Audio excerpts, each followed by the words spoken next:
If I look like I just had an important interview, it's because I did. And that's all I'm saying on the subject, because I don't want any more than that in the universe right now. Ooh, and I'm feeling low. Hello, my lemon babies, and welcome back to the Lemonade Stand, or welcome if you are new. My name is Brianna. I'm a certified personal trainer, a big, huge biology nerd, and I am in school to be a registered dietitian, so that nobody can say I'm alluding to being a dietitian. Today we have episode 6 in my series, Stuff Influencers Say, and I'm just going to tell you right now, you will not come out of this episode a better person. The things that you are going to hear some of these people say may even deplete some of your brain cells. But at the very least, I hope when I share some facts and science, I do hope I can replenish some of those brain cells. Before we proceed, if you love science-based health, wellness, and fitness education with some lulz and lots of dry sarcasm along the way, hit that subscribe button and join the Lemonade Stand. I would sure love to have you here. Without further babbling, let's make lemonade. Also, do you guys see this plant behind me right here? This is my snake plant. This is one of the very few types of plants that I can keep alive. That's not his usual spot, but I just kind of put him there. Okay, so this first person is a recurring character in this series. It's our favorite annoying, eccentric, and extremely judgmental vegan using fake science to try and shill her detox program. I don't know who needs to hear this, but bleeding for 5 to 7 days, PMS, cramps, and having clots of blood come out during your menstrual cycle is not normal. Menstrual cycle should not be painful, and you should only lose about 4 tablespoons of blood over the course of 72 hours. Anything longer than that is considered period hemorrhaging. Just as the great Queen of Food says, the more you eat things that bleed, the more you will bleed.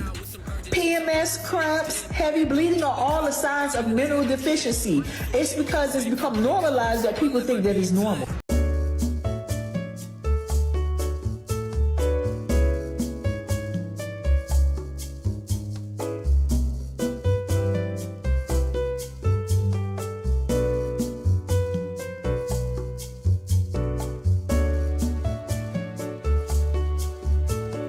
Well, I think I might have to blur that just because of the graphic nature. I mean, I guess it's not like, it wasn't real blood. I don't think it was real blood. It looked pretty grainy. I don't think it was real blood.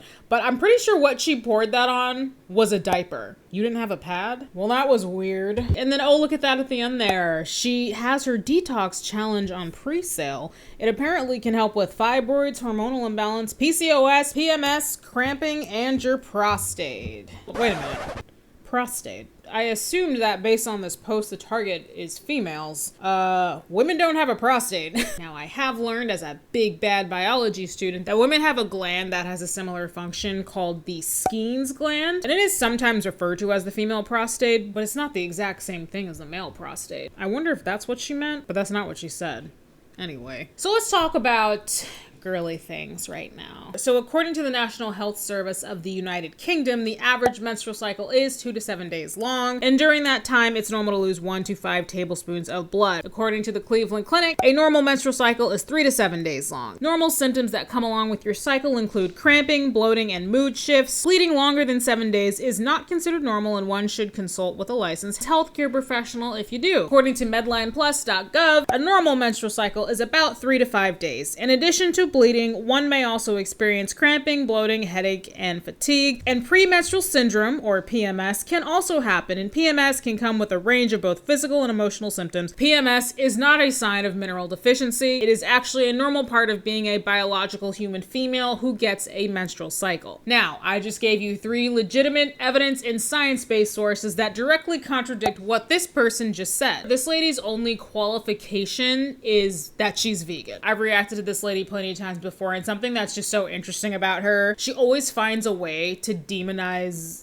animal products, animal flesh, if you will. It sounds gross when you say flesh. I mean, I know that's what it is, but I'm personally an omnivore. I eat the flesh of many animals. That's the diet that works for me, and that's the diet that I enjoy. I love my vegan friends and family, but I cannot stand the super judgmental ones who just think they're better than everybody who eats animals and animal products. They think every single problem in life is because of people who eat animals. Oh, you got into that car accident and your whole family died. Well, maybe that wouldn't have happened if you were vegan. Oh, the person you voted for did not get elected president.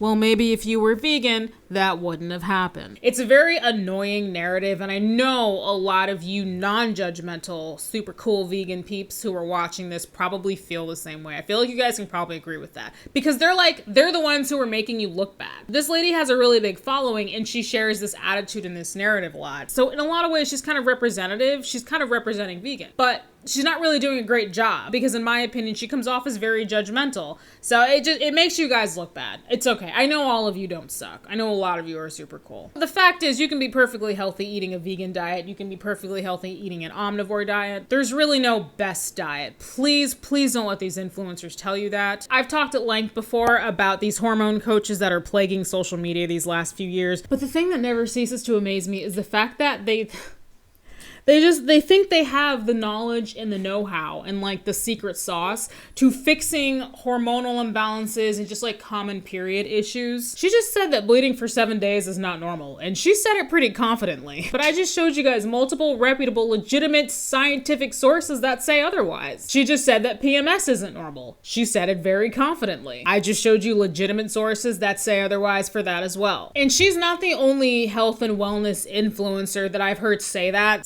PMS isn't normal, cramps aren't normal, bleeding for a week isn't normal. Obviously, in general, among the medical community, for most people, it is considered normal. I just showed you 2 legitimate sources. This stuff is easy to disprove. It's not like I have like some hidden information. Like, you guys can look this stuff up too if you wanted to. Like, why do you people think that you know better than an OBGYN? If this lady were in front of me right now, I would love to ask her that question. Why do you think you know more than someone who's been to medical school? Why do you think you know more than an OBGYN? I can't even fake the level of confidence that these people have. Dunning-Kruger is strong. This chick is, she's ridiculous. She says such off-the-wall stuff that's so easily disprovable. I can't believe people take her seriously. Let's move on. Humans are poisoned from the minute they wake up until they go to sleep at night, and most of them don't even know it, nor do they care. You wash your face, you brush your teeth, you put on deodorant, you put on lotion, have a shower, you use soap, you use shampoo, you use conditioner, you get out, you put in gel, you put in hairspray. And then you start eating, putting GMO, allergen, and chemical-filled foods and water in your body all day long. And then you drive a gas or diesel combustion engine that you're breathing in, or an electric car where the batteries release cyanide and arsenic. Then it's more toxic food, more toxic drinks, more artificial sweeteners, more food dyes, more food color, more food additives, more industrial seed oils, and more plastic bottles. Food experts from around the world are telling the FDA and asking why artificial sweeteners and chemicals are allowed in foods when they are banned in Europe. You've got all these doctors, the FDA, dietitians, and wannabe social media experts telling you it's okay because there's just a small amount of ppms in these products. If you're putting 100 to 500 products with chemicals in your body every day, what's the accumulation of the poison? So how are you going to combat all this? You're going to eat properly and put in the least amount of chemicals that you can. Drink clean water, go to the gym, exercise, keep your stress down, and do your best. I didn't think it was possible to get worse than that last one, but here we are. Based on my research about this guy, I'm pretty sure he's just a personal trainer, which, like, I'm a personal trainer, but, like, he also just said clean water. Like, yes, of course you should be drinking clean water. And I mean, if you live in a developed first world country, then most of us are. He probably didn't mean that in the way that I'm taking it. He probably meant that, like, don't drink tap water, or like, I wonder if he's on this alkaline water kick. He seems like somebody who would be on the alkaline water train. These are some of the same paradigms that we constantly see from health and wellness influencers. Everything is toxic. Everything is poison. And eventually you start to get to a point where everything is so toxic and so poisonous that you might as well just not even live your life and just become a hermit and just stay at home. And also, just for the record, avoiding chemicals in your daily life is pretty much impossible. Everything is chemical. Have you guys ever heard about dihydrogen monoxide? Did you know 100% of people who come into contact with dihydrogen monoxide at some point in their life will die? Did you know that some of the worst people in society, you know, people in prison, you know, drug dealers and like thieves, all of them have come into contact with dihydrogen monoxide at some point in their life. Do you guys know what dihydrogen monoxide is? Dihydrogen monoxide is H2O. It's water. which is a chemical. If you're ever having a discussion with somebody like this guy, say something about like, oh my God, have you seen those studies about dihydrogen monoxide? And then just let them go on and on about how dangerous it is, and then be like, yeah, dihydrogen monoxide is water. So I'm not going to talk about every single thing he said, everything on his list there, because if I did, we would just be here all day, and I just don't have the time. But I do want to talk about a few things, and I do want to make some points. So one of the things on his list was benzene. Okay, so benzene is a known carcinogen. It's quite a harmful chemical, and it's both naturally occurring and can be man-made. Inhaling large amounts of benzene is known to be harmful. Consuming high amounts of benzene can come with serious symptoms, and that is also known to be very harmful. And you know what? Just like any toxic substance, the dose makes the poison. The CDC has shared information before on benzene and how toxic it can be in large amounts. You guys gather around the campfire and let Brianna spin you a yarn. I mean, on top of this video. So when I was an undergraduate biology student, they were like, hey, you're taking organic chemistry. I took it because I had to, and I was like, yeah, it'll be cool to be a masochist for a little bit. So at this point, this is my third time on organic chemistry. I had failed it the first 2 times I took it. The third time around, I took it at my local community college instead of at my university, and I had a fantastic professor. I loved him. It was still hard, but it was much better once I had a better professor that I could actually develop more of a closer relationship with. Because in community college, my class size for organic chemistry was like 8, versus at my university, my class sizes for organic chemistry was like at least 80. Anyway, one of the perks of community college. So one day we're doing an experiment that involved us turning a peri0d. I think that's what it's called. You guys, I studied biology, okay? Biologists are bad at chemistry. Chemistry was the bane of my entire existence as a biology student. So if peri0d, if that's totally wrong, please don't come for me. So there was like some solution in the tube, and we had to do something to it, and then we like rotated it and tilted it around. We turned the peri0d handle to release a very, very small amount of gas, and we had to keep turning it until we didn't release any more gas. I cannot even begin to tell you what kind of experiment it was. But the result of the chemical interaction of this experiment was benzene gas. When we were turning it and we heard the little that was a very teeny tiny amount of benzene gas being released. So before we went on to do this experiment, our professor told us a story. He had a relative back in the day. He used to work as a custodian, and part of his job was using a product that contained high amounts of benzene. And this was before we knew how toxic benzene was at high amounts. So his relative was a custodian, and he used this cleaning solution every day for like 30 years. And he later developed cancer and died. And it is believed that his job of using this solution, which contained benzene in it, was ultimately the cause of him developing cancer. So after he told us that, somebody raised their hand and was like, is this safe for us to do today? Is this a safe experiment? And he goes, oh yeah, this is fine. He said, if you were to do this every single day for 8 hours a day for 30 years, then yes, it would be very dangerous, and no, that's not safe. But here in this setting, this very small amount right now will not hurt you. And he was sharing that story as a way to kind of explain to us that yes, this is a toxic chemical, but the dose makes the poison. I'm happy to report that with that professor in that organic chemistry class, I earned a B. And finally, organic chemistry stopped dancing in the corner of my bedroom every night and invading my dreams as a night terror. And also, I was totally fine, and I have yet to suffer any adverse effects from benzene. Anyway, next thing, GMOs are bad. This is so tired. No, they're not. So many actual healthcare and science and nutrition professionals have debunked this, and they still are doing it to this day because this paradigm just won't go away. GMOs are not bad, and they're actually very helpful to us as a society. If it weren't for GMOs, we wouldn't have a lot of fruits like mangoes or bananas. And I personally love bananas. They're my favorite fruit. So thank you, food scientists, for genetically modifying them. Genetically modified organisms, aka GMOs, are considered safe, and they have been for a long time. And like with a lot of things, these major organizations in the United States oversee, like the FDA. If something is determined to be unsafe or like potentially unsafe, then they release warnings, or they may completely ban the distribution of it entirely. A lot of people who say that GMOs are unsafe say things like, oh, they cause cancer, they cause obesity, they cause chronic disease, but there is no conclusive evidence of any of this. On top of that, most of the GMO crops in the United States anyway are actually used for animal feed. Now, the ones that we consume as humans are quite abundant. For example, corn is a crop that has been genetically modified, and most of us consume a lot of corn products. All right, next.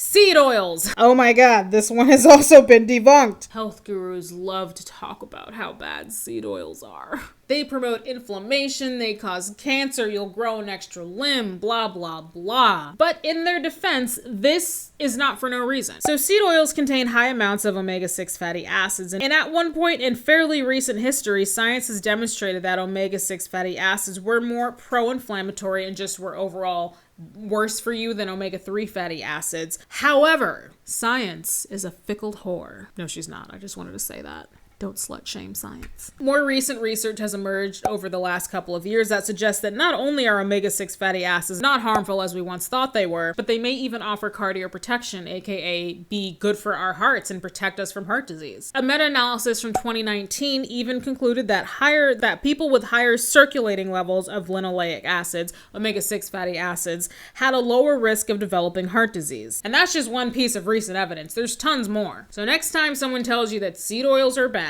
what I want you to do is take a step back, pivot on your back foot, turn around, and walk away from them. Also, and then he was talking about diesel fuels, like cars being bad and stuff. I think that was him driving that car. Talk about how harmful cars are as you're driving a massive SUV. Is that a Hummer? There's just so much fear-mongering, and in the worst way, too. He's basically saying everything is dangerous. Why even step outside? Also, why'd you show that box of Cheerios? What's wrong with Cheerios? They're affordable, shelf-stable, and they're a good source of fiber. And also, sir, doctors and dietitians are not just social media experts. You've got all these doctors, the FDA, dietitians, and wannabe social media experts telling you it's okay because there's just a small amount of ppms in these products. Doctors and dietitians work their behinds off for their credentials. And I personally think that health influencers and health gurus should show a lot more appreciation for those who have the desire to go beyond Google for their education. There's a lot more that I could say about this post, but I don't want to be here any longer. I want to move on. Let's get to one more. So this next one that we're going to look at is actually a recipe. So we get a little cooking show today. Or crack. It is very addicting. Melt 2 sticks of butter and you're going to brown it. It takes about 10 minutes. Be careful not to burn it. Take a small cookie sheet. This is smaller than a regular cookie sheet, lined with parchment paper. Get it all in there and top it with bacon sprinkles. Then you're going to stick it in your freezer for a few hours. After it's all set, you're going to pull it out and then just break it apart, just like you would with bark. You've got the caramelized brown bits on the bottom and delicious bacon on top. This carnivore trend is getting out of hand. You know, this person called this recipe carnivore crack, but I personally would call this a really great way to get heart attack. This carnivore trend is getting out of hand. It's inconceivable to me that people think that a diet like this is truly the picture of health. I could talk for hours about everything that's wrong with this snack and the carnivore diet trend in general, but I have things to do today and I'll be here forever. So I'm just going to give you the broad strokes. Meat is a very rich source of nutrients and protein. And for most humans, it can be part of a healthy, balanced diet. Operative word there is most humans because there are some medical reasons why some people might not be able to include any meat in their diet. However, just like any food, too much though can be harmful. Diets high in red meat and processed meat are associated with an increased risk of colorectal cancer. So I show a lot of concern for people who eat pretty much only red meat and processed meat. And since we're on the topic of colorectal cancer, just FYI, over the last few years, I've seen a lot of research come out that says the incidence of colorectal cancer has been steadily increasing in young people, like 20s and 30s. And the thing that's terrifying about this is scientists can't seem to pinpoint why. Another thing that's really scary is that young people are more likely to be diagnosed when it's at its more advanced stages. It could be for a lot of reasons, but it's theorized that because we don't think about it. Oh, well, we're young. Young people don't get cancer. That's not true at all. Now, I'm not saying that I have found the answer here. You know, I'm not a cancer researcher. I'm not a physician. I'm not an oncologist. Remember, guys, I'm just a girl on the internet. But when I started seeing research come out about the increased incidence of colorectal cancer, that information combined with the seemingly rising popularity of the carnivore diet, I feel like the carnivore diet probably isn't helping that. You know what I'm trying to say? Moving on from that, just some more general information. Diets high in saturated fat, which This recipe is basically straight saturated fat are associated with an increased risk of heart attack, stroke, atherosclerosis. They raise your bad cholesterol, lower your good cholesterol. It's just not great. I find it interesting in this video, not that clip we just watched, but like this YouTube video that you're watching as a whole, we've kind of gone from one extreme to another. We had the aggressive vegan who thinks that a 7-day period is not normal and is caused by eating meat. And now we have the carnivore who's sharing a recipe that is basically straight animal fat. We need to find a freaking balance here, people. In my opinion, this carnivore trend is really dangerous in the long term. I genuinely worry for people like this who are just diehard carnivore and are just drinking straight butter. And worse than that, something that also comes with the carnivore diet is they usually discourage vegetables too. So they're not even eating vegetables. They're just eating straight meat and animal fat, because vegetables aren't carnivore. So in this video, we've gone from only plants to no plants at all. Now, I'm not fear-mongering red meat whatsoever. I ate bacon for breakfast. It wasn't just bacon. I had bacon with my breakfast the other day. I enjoy red meat and processed meat on occasion, but it is not my entire diet. I eat a lot of plants. I drink a lot of water and pink lemonade. And I enjoy sweets that I like in moderation. I enjoy fish, and perhaps most importantly, I get the recommended amount of Oreos daily, which is a thing that I just made up for myself. A healthy diet and the best diet is one that meets all your nutrient and energy needs. If all you eat is salad, then you're not getting any fats, you're not getting any protein, you're not getting B vitamins. There's a lot of stuff that you're missing out on if all you're gonna eat is lettuce. Probably at some point become deficient in something. If you only eat red meat, you're getting a lot of saturated fat, you're not getting any fiber, you're not getting any of those really good micronutrients that come from plants because you're not eating plants. You'll probably eventually become deficient in something, while also probably raising your risk of heart disease. I guess my only plea to everyone here, you know, I'm just a girl on the internet. I'm just a lowly old nutrition student. But my plea to you is please don't guzzle butter like it's lemonade. And please, for the sweet love of fudge covered Oreos, eat a fucking vegetable. In conclusion, that sure was interesting. I already touched on this in the video, but it's just so fascinating to me how so many of these, Stormy, what are you doing? Come on, get from under there. All right. It's so interesting, okay, that so many of these diets, yeah, they just go from one extreme to the other. And I don't know where so many people get off. Like, where do so many of these influencers get off thinking that they know more than professionals, thinking that they're like above facts, and thinking that, scientific data just doesn't matter. I didn't get into it, but there's a lot of comments on that last one that I just showed you, the carnivore crack. There's a lot of comments under that video that are just like, that are saying things like, you're gonna get a heart attack. People say it's stuff like, no one really thinks this way of eating is healthy, right? And the person whose post that is, they're responding to a lot of people saying things like, well, I know the true way. Actually, this is the healthiest way of eating. It's an interesting display of arrogance and self-confidence, and Dunning-Kruger as well. Always interesting. Yeah, I think I'm gonna cut this video. If you made it to this point, I really appreciate it. Thank you very much for watching. I appreciate your viewership up until now, and so does YouTube. If you enjoy this, hit the like button. If you want to see more content similar to this, hit the subscribe button for more. One last final thank you for watching, and I will see you all in the next one. And wow, I love that my camera just shut out as I was doing that. At least I got through the video. Yeah, I'm just gonna keep talking. My mic is still on, so I'm just gonna keep talking. Yep, I was just gonna say, give you one big final thank you for watching. I really appreciate it. Queen Lemon, over and out. Sit, baby. Can you eat it? Yeah, baby. You like it?